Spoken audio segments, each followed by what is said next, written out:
Convocation में इतना गंभीर रहना जरूरी होता है क्या?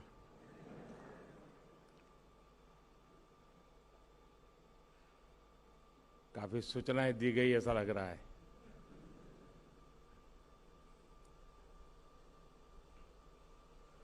आप सबको नमस्कार। कार्यक्रम में हमारे साथ उपस्थित यूपी के मुख्यमंत्री योगी आदित्यनाथ जी, डॉक्टर के राधाकृष्णन जी, प्रोफेसर अभय करंदीकर जी, आईआईटी कानपुर के प्रोफेसर्स, सभी स्टूडेंट्स, अन्य महानुभाव और इस ऐतिहासिक संस्थान से डिग्री प्राप्त कर रहे हैं, सम्मानित हो रहे हैं अन्य सभी वरिष्ठ महानुभाव। आज कानपुर के लिए दोहरी खुशी का दिन है। आज एक तरफ कानपुर को मेट्रो जैसी सुविधा मिल रही है, वहीं दूसरी ओर आईआईटी कानपुर से टेक्नोलॉजी की दुनिया को आप जैसे अनमोल उपहार भी मिल रहे हैं।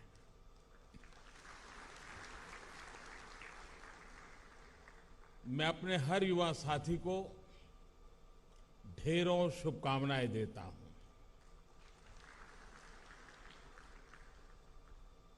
आज जिन स्टूडेंट्स को सम्मान मिला है उन्हें भी बहुत बहुत बधाई।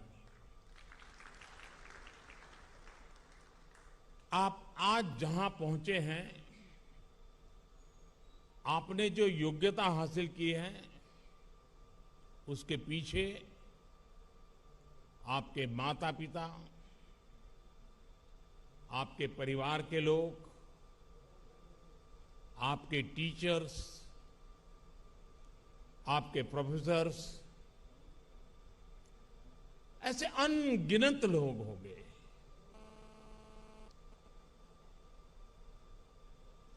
उन सब की बहुत मेहनत रही है, कुछ न कुछ योगदान रहा है। मैं आज आपके जीवन को घड़ने में जिन जिन का योगदान रहा है, मैं उन सभी का भी, विशेष करके आपके माता पिता का हृदय से अभिनंदन करता हूं।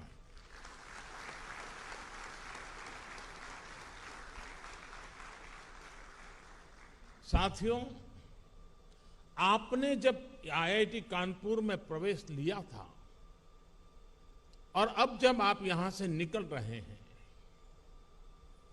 तब और अब में आप अपने में बहुत बड़ा परिवर्तन महसूस कर रहे होंगे। यहां आने से पहले एक फियर ऑफ अननोन होगा,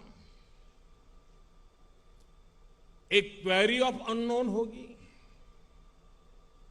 पहले आपकी नॉलेज, आपकी क्वेरीज का दायरा, आपका स्कूल, कॉलेज, आपके मित्र, आपका परिवार, आपके अपनों के बीच सिमटा हुआ था।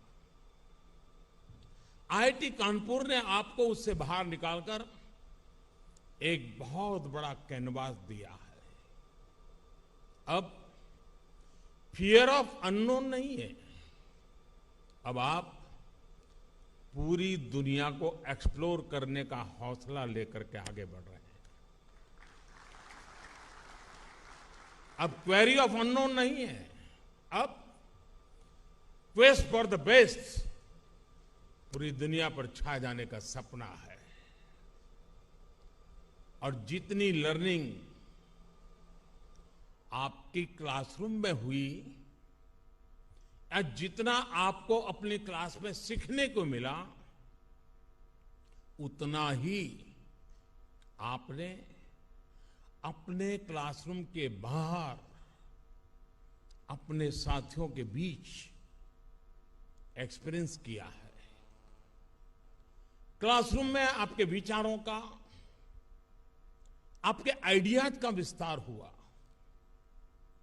क्लासरूम के बाहर आपके व्यक्तित्व का विस्तार हुआ, आपकी पर्सनालिटी विकसित हुई है।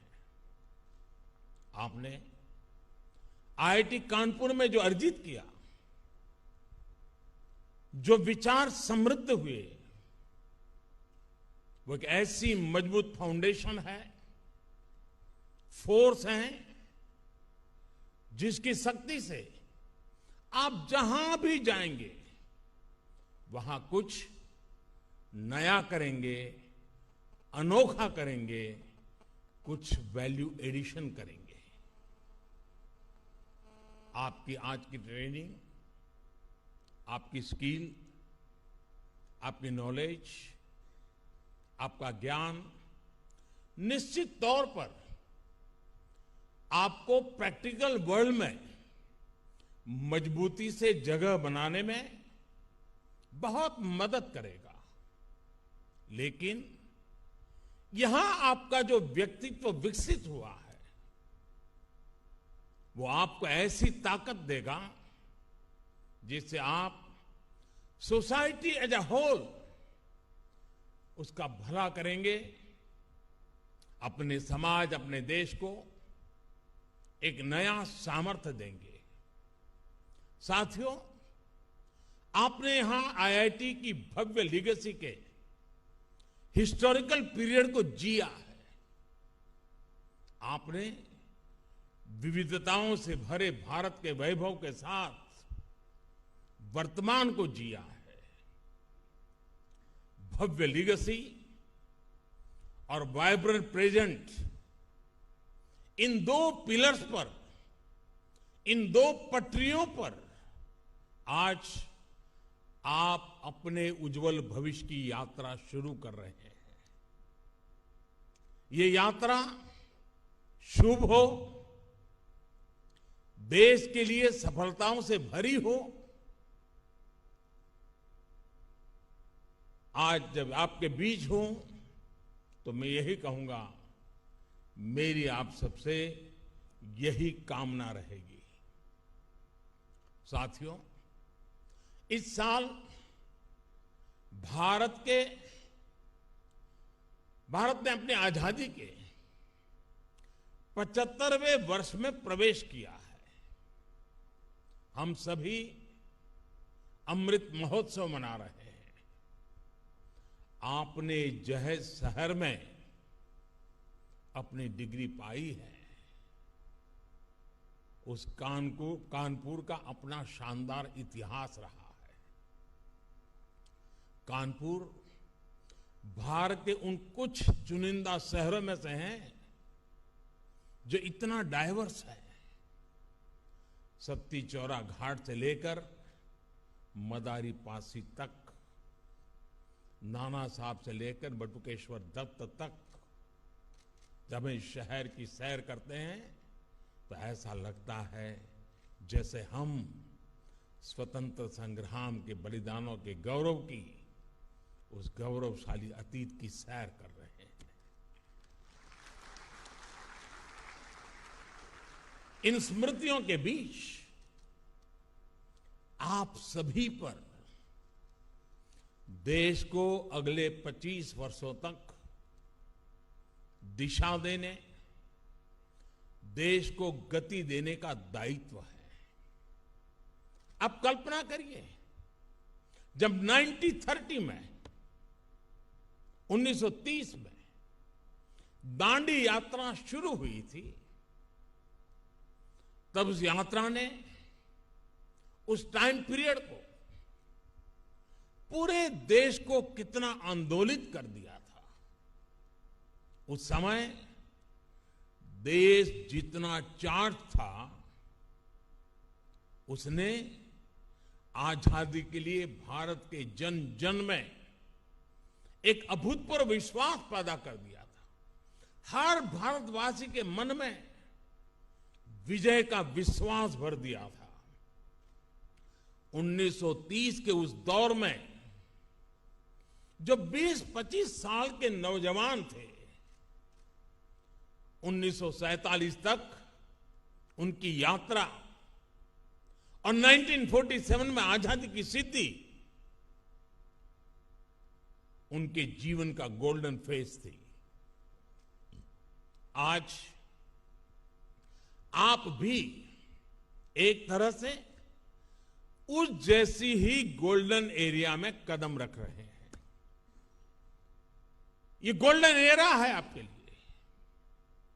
जैसे राष्ट्र के जीवन का अमृतकाल है, वैसे ही ये आपके जीवन का भी अमृतकाल है। अमृत महोत्सव की इस घड़ी में जब आप आईआईटी की लीगेसी लेकर निकल रहे हैं, तो उन सपनों को भी लेकर निकले कि 2047 का भारत कैसा होगा। आने वाले 25 सालों में भारत की विकास यात्रा की बागडोर आपको ही संभालनी है। जब आप अपने जीवन के 50 साल पूरे कर रहे होंगे, उस समय का भारत कैसा होगा, उसके लिए आपको अभी से ही काम करना होगा। और मुझे पता है, कानपुर आईआईटी ने, यहां के माहौल ने आपको वो ताकत दी है कि अब आपको अपने सपने पूरे करने से कोई रोक नहीं सकता।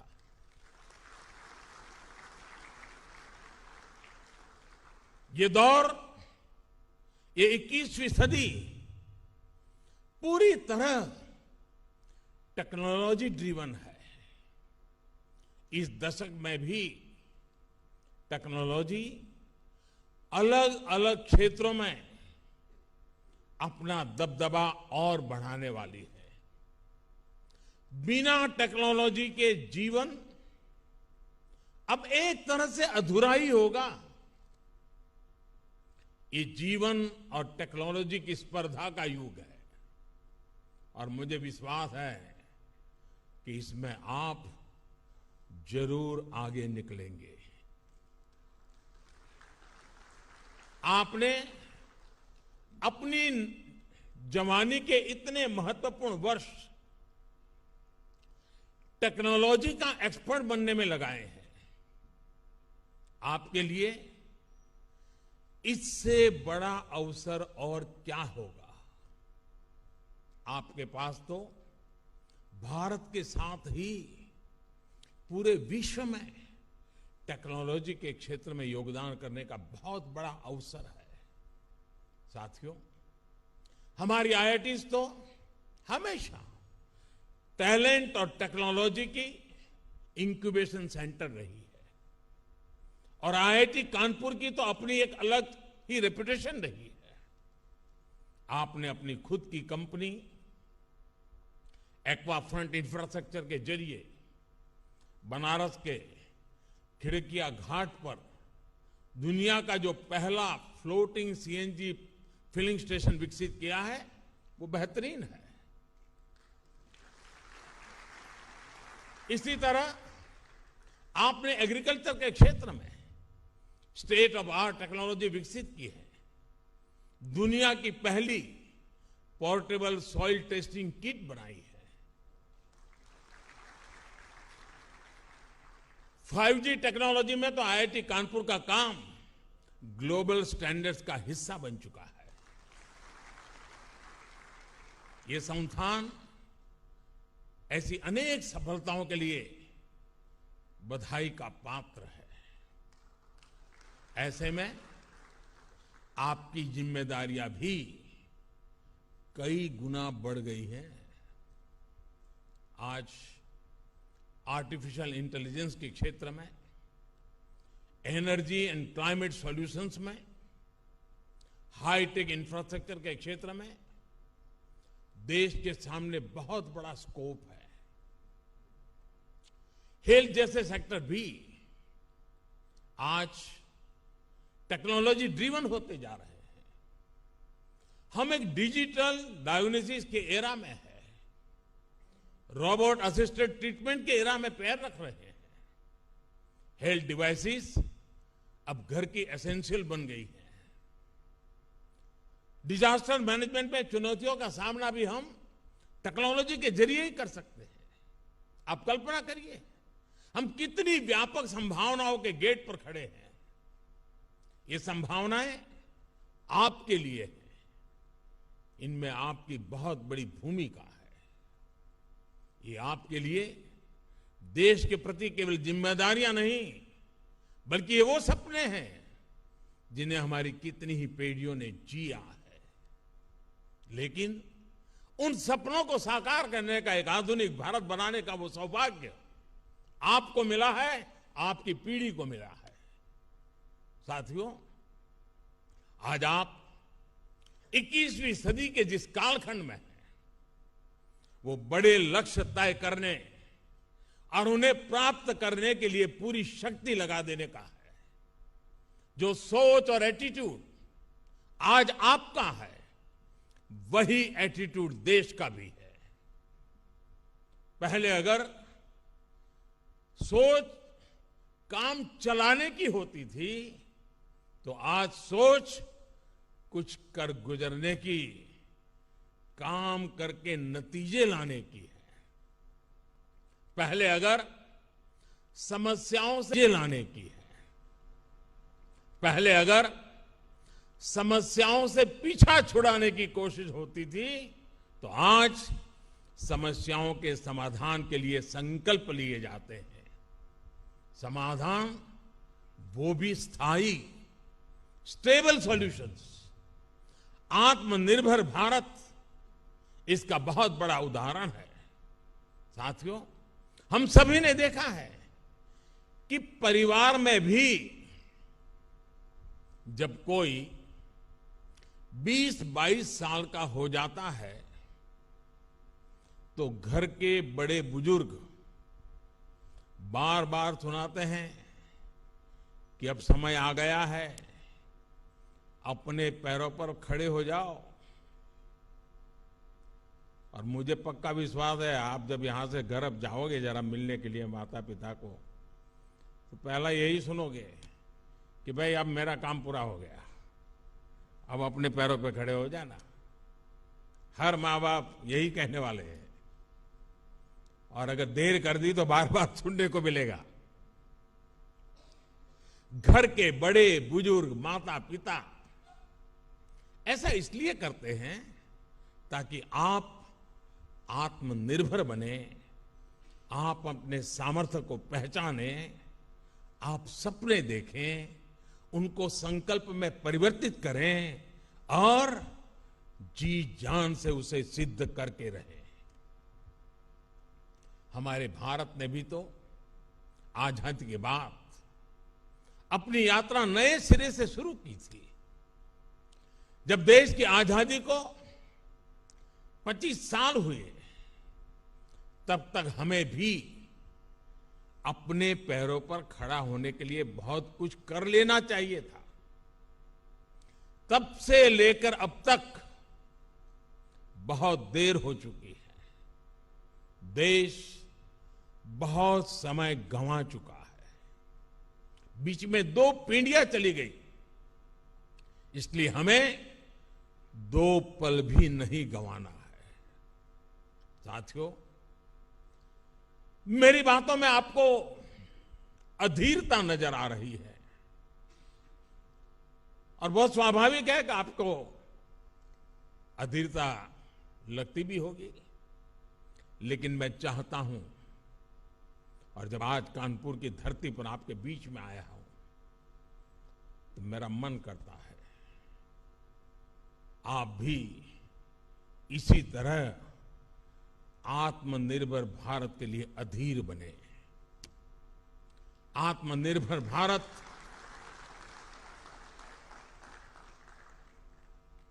पूर्ण आजादी का मूल स्वरूप ही है, जहां हम किसी पर भी निर्भर नहीं रहेंगे। स्वामी विवेकानंद ने कहा था, every nation has a message to deliver, a mission to fulfil, our destiny to reach. यदि हम आत्मनिर्भर नहीं होंगे तो हमारा देश अपने लक्ष्य कैसे पूरे करेगा, अपनी डेस्टिनी तक कैसे पहुंचेगा। साथियों, आप ये कर सकते हैं, मेरा आप पर भरोसा है। और मैं जब आज इतनी बातें कह रहा हूं, इतनी चीजें कर रहा हूं, तो मुझे उनमें आपका चेहरा नजर आता है। आज देश में जो एक के बाद एक बदलाव हो रहे हैं, उनके पीछे मुझे आप ही का चेहरा नजर आता है। आज जो लक्ष्य देश तय कर रहा है, उसकी प्राप्ति की शक्ति भी देश को आपसे ही मिलेगी। आप ही हैं जो ये करेंगे और आपको ही करना है। ये अनंत संभावनाएं आपके लिए ही हैं और आपको ही इन्हें साकार करना है। देश जब अपनी आजादी के 100 वर्ष मनाएगा, उस सफलता में आपके पसीने की महक होगी, आपके परिश्रम की पहचान होगी। और आप ये भली भांति जानते हैं कि बीते वर्षों में किस तरह आत्मनिर्भर भारत की नींव तैयार करने के लिए, आपका काम आसान करने के लिए देश ने किस तरह काम किया है। पिछले 7 सालों में देश में startup India, stand up India जैसे प्रोग्राम शुरू हुए, अटल इनोवेशन मिशन और पीएम रिसर्च स्कॉलरशिप के जरिए देश युवाओं के लिए नए रास्ते बना रहा है। नेशनल एजुकेशन पॉलिसी के साथ फ्यूचरिस्टिक टेम्परामेंट की नई पीढ़ी को तैयार करने की शुरुआत हो रही है। ईज ऑफ डूइंग बिजनेस को सुधारा गया, पॉलिसी ब्लॉकेज दूर किए गए। इन प्रयासों के परिणाम इतने कम समय में आज हमारे सामने है। आजादी के इस 75वें साल में हमारे पास 75 से अधिक यूनिकॉर्न्स है, 50,000 से अधिक स्टार्टअप है।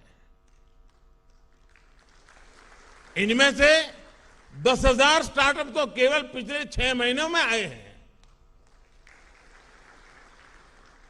आज भारत दुनिया का दूसरा सबसे बड़ा स्टार्टअप हब बनकर उभरा है।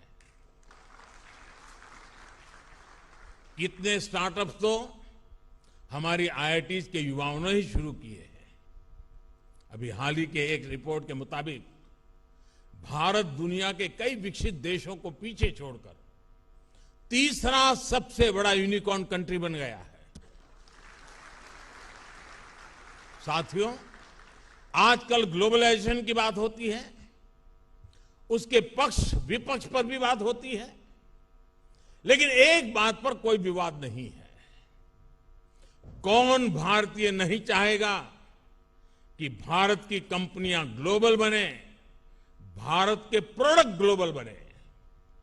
जो आईआईटीज को जानता है, यहां के टैलेंट को जानता है, यहां के प्रोफेसर्स की मेहनत को जानता है, वही विश्वास करता है ये आईआईटी के नौजवान जरूर करेंगे। और मैं आज आपको ऐसे प्रोफेशनल्स को ये भी भरोसा देना चाहता हूं कि सरकार हर तरीके से आपके साथ है। साथियों, एक और जरूरी बात हम सबको याद रखनी है। आज से शुरू हुई यात्रा में आपको सहूलियत के लिए शॉर्टकट भी बहुत लोग बताएंगे। लेकिन मेरी सलाह होगी कि आप कंफर्ट और चैलेंज में अगर चुनना है तो मैं आग्रह करूंगा, कंफर्ट मत चुनना, चैलेंज जरूर चुनना। क्योंकि आप चाहें या न चाहें, जीवन में चुनौतियां आनी ही है। जो लोग उनसे भागते हैं वो उनका शिकार बन जाते हैं। But if you are looking for challenges, you are the hunter and the challenge is the hunted. इसलिए आपको एक ऐसा इंसान बनना है जो प्रॉब्लम्स को तलाशता है और अपने मुताबिक, अपनी चॉइस से उनको ये सॉल्यूशंस निकालता है। फ्रेंड्स, आप सभी स्टूडेंट्स आईआईटी के फाइनेस्ट टेक माइंड्स हैं। You all eat, drink, breathe technology. आप लगातार इनोवेशन में ही लगे रहते हैं। फिर भी इन सब के बीच मेरा आपसे एक आग्रह भी है। टेक्नोलॉजी की अपनी ताकत होती है, उसमें कोई बुराई नहीं, और ये आपका पैशन भी है। लेकिन टेक्नोलॉजी की दुनिया में रहते हुए आप ह्यूमन एलिमेंट्स ऑफ लाइफ को कभी मत भूलिएगा। आप अपने स्वयं के रोबोट वर्जन कभी नहीं बनिएगा। आप अपनी मानवीय संवेदनाओं, अपनी कल्पनाओं, अपनी क्रिएटिविटी और क्यूरियोसिटी को हमेशा जिंदा रखिए। अपने जीवन में उन चीजों को भी महत्व दीजिएगा जो जरूरी नहीं कि हमें टेक्नोलॉजी की मदद से ही मिलती हो। आप इंटरनेट ऑफ थिंग्स पर जरूर काम करिएगा, लेकिन इमोशन ऑफ थिंग्स को भूल मत जाइएगा। आप आर्टिफिशियल इंटेलिजेंस के बारे में जरूर सोचिएगा, लेकिन ह्यूमन इंटेलिजेंस को भी याद रखिएगा। आप कोडिंग करते रहिएगा, लेकिन लोगों के साथ अपना कनेक्ट भी बनाए रखिएगा। अलग अलग लोगों से, अलग अलग कल्चर के लोगों से आपका जुड़ाव आपके व्यक्तित्व की ताकत ही बढ़ाएगा। ये नहीं होना चाहिए कि जब इमोशन दिखाने की बात आए तो आपका मस्तिष्क करे HTTP 404 पेज नॉट फाउंड।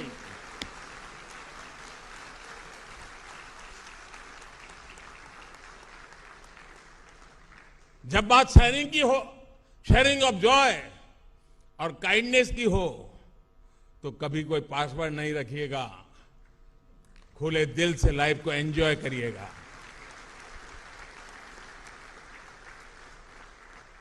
वैसे में जो अभी शेयरिंग ऑफ जॉय की बात की है, तो मुझे पता है कि ये शब्द आपको बहुत कुछ याद भी दिला रहा है। सागर ढाबा,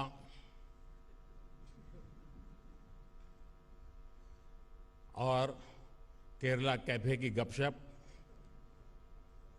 यहां के कैंपस रेस्टोरेंट्स का स्वाद, सीसीडी की कॉफी, ओएटी पर काठी रोल्स,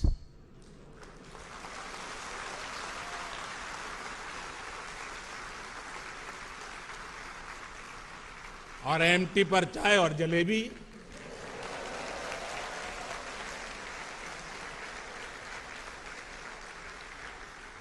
टैग कृति और अंतरंगिनी भी आपको बहुत याद आने वाले हैं। जीवन इसी का नाम है। जगह बदलती है, लोग मिलते हैं, बिछड़ते हैं, लेकिन जीवन चलता रहता है। इसी को कहते हैं चरैवेति, चरैवेति, चरैवेति।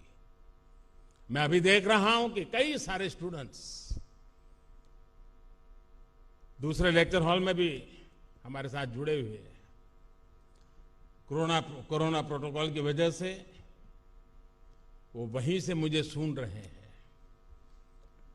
अगर आप लोगों की अनुमति होगी और आपके इस प्रोटोकॉल में कोई तकलीफ ना हो तो मैं जरूर वहां जाना चाहूंगा, उनसे मिलना चाहूंगा, उनसे रूबरू मिलूंगा।